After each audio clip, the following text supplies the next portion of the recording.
Leasehold versus freehold. What's the difference? Today, we are breaking down a crucial topic for property buyers and investors: leasehold versus freehold.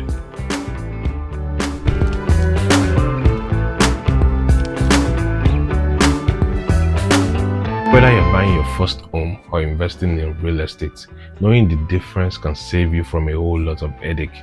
So what's the main difference? Before you buy any property, always check if it's freehold or leasehold. This can have a major impact on the ownership, cost, and future resale value of the property. Now let's break down these terms. Freehold. If you buy a freehold property, congratulations, you own everything. The building, the land it stands on, the air above it is all yours. No landlord, no lease expiration dates, and no ground rent. That sounds great, right? Well, just hold that thought for a minute. Let's look at leasehold. Now, what's leasehold? With leasehold, you don't actually own the land. Instead, you have the right to use the property for a set period. Most new leaseholds are granted for 99, 125, or 250 years. Now listen to this is very important.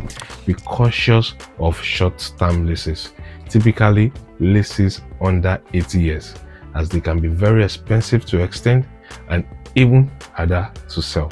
Leaseholds are more common in flats and apartment buildings where the freeholder owns the land and the common area. So in a way, if you own a leasehold, you are really not a landlord, more like a tenant on a long lease. Get it?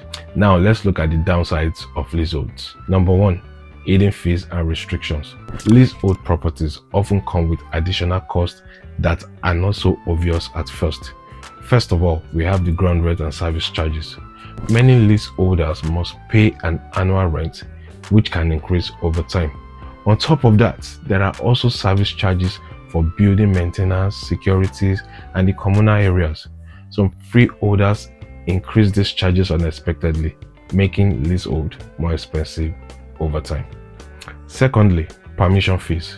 If you need to renovate your property, e.g., a kitchen upgrade, or you just want to rent out your flat, with leaseholds, you might need written permission from the freeholder, and sometimes at a cost. Also, you might have usage restrictions. Some leases have rules against pets, subletting, or even hanging laundry on your balcony. If you don't check these lease terms properly, you might be in for some surprises. Now, the second downside of leaseholds are the lease lengths. If your lease starts dropping below 99 years, the property value starts decreasing correspondingly. Below 80 years, banks get hesitant to lend, making it even harder to sell or remortgage. Although you can always apply for a lease extension, but it comes at a great cost and sometimes tens of thousands. Now, here's the scary part. Some freeholders have been known to use loopholes to increase cost unfairly. There was a case I heard of not too long ago where a freeholder, after making bad investments and running into debt, just simply transferred all his financial burdens to the leaseholders simply by increasing the ground rents. So why not just buy freehold? And that's a good question. Freehold sounds like the obvious winner, but it also comes with its own responsibilities. Number one, maintenance is on you. With a freehold, you are responsible for everything: the roof, the garden, the structure. If anything goes wrong, it's your problem. Whereas with a leasehold, the freeholder handles a lot of these things. You just focus on what's inside the four walls of your property. So while freehold gives you full control, it also gives you full responsibility. Practical tips for buyers. If you are considering a leasehold, here are some questions to ask before buying. Number one, how long is left on the lease? If it's under 80 years, extending it will be costly. Number two, what's the ground rent and service charge? Check if there are clauses that allow sudden increases. Number three, are there restrictions? Can you rent it out? Can you even have pets in the property? Can you make renovations?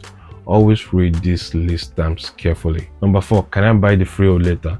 Some properties actually give you the right to purchase the freehold later.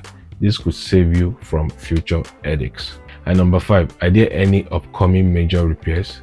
If the building needs major work, service charges could go up dramatically. Final thoughts. So which one is better? Well, it depends. If you want full control and long-term ownership, freehold is the way to go. However, if you prefer less responsibility or you don't mind having some restrictions, leasehold might just work. So just make sure you check the lease terms carefully. At the end of the day, always do your research before buying a property. A good deal on paper can turn into a nightmare if you don't know what you're getting yourself into. So if you found this video helpful, don't forget to like, subscribe, and hit that notification bell for more real estate insights.